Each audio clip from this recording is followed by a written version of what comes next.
बिस्मिल्लाहिर्रहमानिर्रहीम। एससीपी के last topic हम लोगों ने पढ़ी थी कि विदाउट कनेक्शन बनाए बगैर हम लोग किस तरह से मालूम कर सकते हैं कि ये मेरे पास रूट ब्रिज, बाकी दो नॉन रूट ब्रिज में से किस स्विच के ऊपर कौन सा पोर्ट ब्लॉक होगा। इसे मालूम करने के लिए हम लोगों ने क्या की थी, हर स्विच में एक विलेन होती है, इसे विलेन 1 कहा जाता है।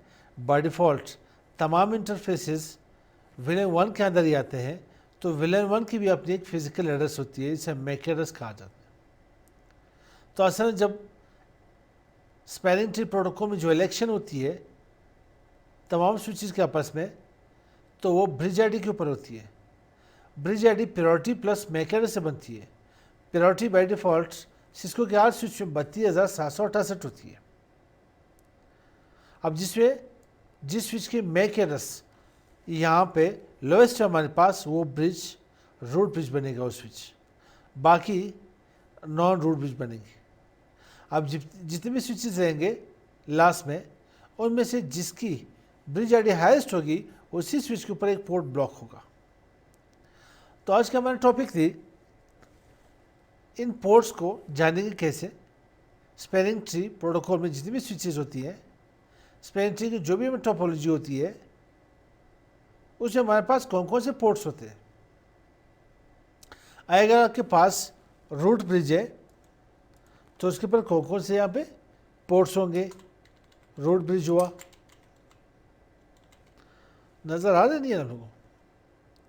रूट ब्रिज के ऊपर आके जितने भी पोर्ट्स होंगे सारे डीपी कहलाएंगे। डीपी बोले तो डिजिग्नेटेड पोर्ट्स। और इसके बाद आगे पास जो नॉन रूट ब्रिज होंगे, नॉन रूट ब्रिज होंगे, उसमें जो पोर्ट्स होंगे या तो आरपी होगा एक, और दूसरा डीपी होगा।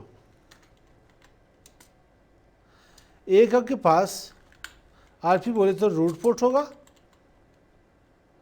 एंड सेकेंड वन आपके पास होगा डिजिग्नेटेड पोर्ट। लेकिन नॉन रूट ब्रिज के एक और केस भी है। इसी नॉन रूट ब्रिज में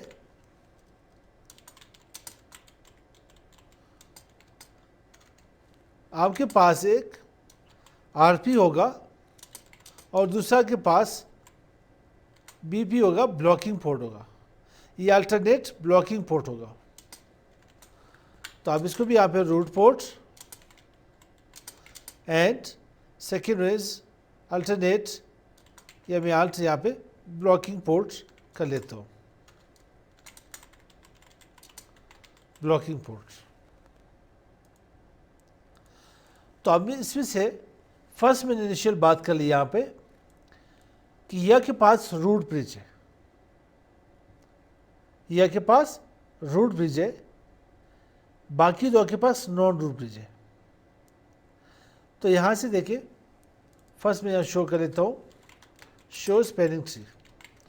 तो ये कहेगा कि this root is the, so this bridge is the roots.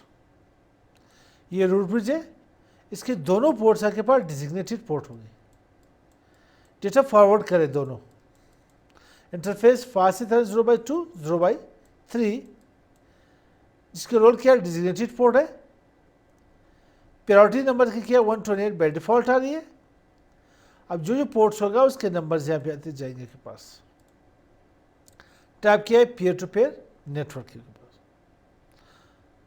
साथ ही यहाँ पे नॉन रूट ब्रिज, इसके दोनों पोर्ट्स आपके पास क्या हो गए, डीपी।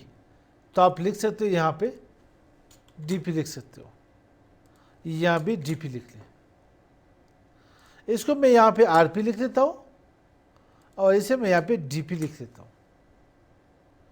इसे मैं यहाँ पे आरपी लिख लेता हूँ और इसे मैं यहाँ पे ब्लॉकिंग पोर्ट लिख लेता हूँ, बीपी लिख लेता हूँ। अब ये 0/3 मेरे पास रूट पोर्ट आ रही है, रूट पोर्ट के बारे में आगे भी पढ़ते हैं। Shows parent tree. 0/3 मेरे पास रूट पोर्ट, 0/1 मेरे पास डिजिग्नेटेड पोर्ट, और इसमें मेरे पास 0/2 मेरे पास रूट पोर्ट और 0/1 मेरे पास ब्लॉकिंग पोर्ट। अब रूट पोर्ट क्या है?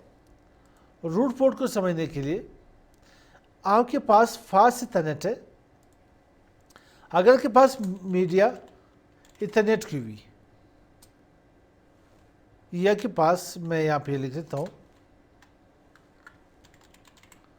इंटरफेस या लिंक लिख लूँ, मीडिया लिख लूँ, लिंक लिख लूँ, ठीक है। अगर के पास यहाँ पे मैं और आगे से यहाँ पे लिख दो, यहाँ पे मुझे कॉस्ट लिखनी पड़ेगी।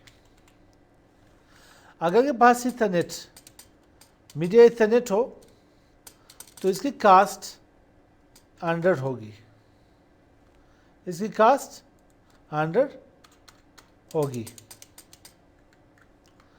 अगर आपके पास यहाँ पे फास्ट इथरनेट हुआ तो इसकी कास्ट 19 होगी। अगर के पास कनेक्शन यहाँ पे गीगा हुआ, गीगा इथरनेट, तो इसकी कास्ट आपके पास होगी 4। अगर के पास 10 गिग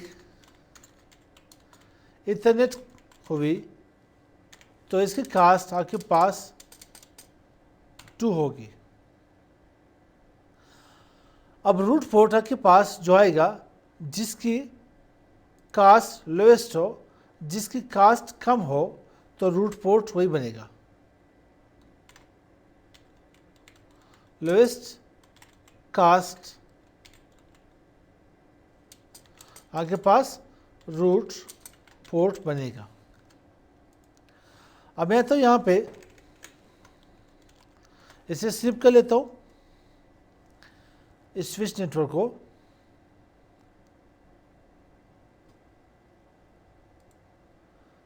इसे मैं यहाँ पे सिलेक्ट कर लेता हूँ, बल्कि यूँ कर लेते हैं। इसकी कास्ट मेरे पास 19 है, क्योंकि ये फास्ट इथरनेट है, इसकी कास्ट 19 है, इसकी कास्ट 19 है।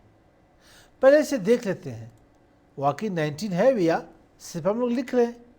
तो इसकी कास्ट हमारे पास ये लिखी हुई है 19। सेकंड में भी चेक कर ले आप यहाँ पे, इसकी कास्ट क्या है हमारे पास 19। कहाँ पे है? यहाँ पे नज़र आ रही है, इसकी कास्ट हमारे पास 19। इस स्विच में भी आ जाए यहाँ पे, यहाँ भी लिखी कास्ट 19, यहाँ भी मेरे पास कास्ट 19 है, क्योंकि ये रूट ब्रिज की है, कास्ट 19 आ रही।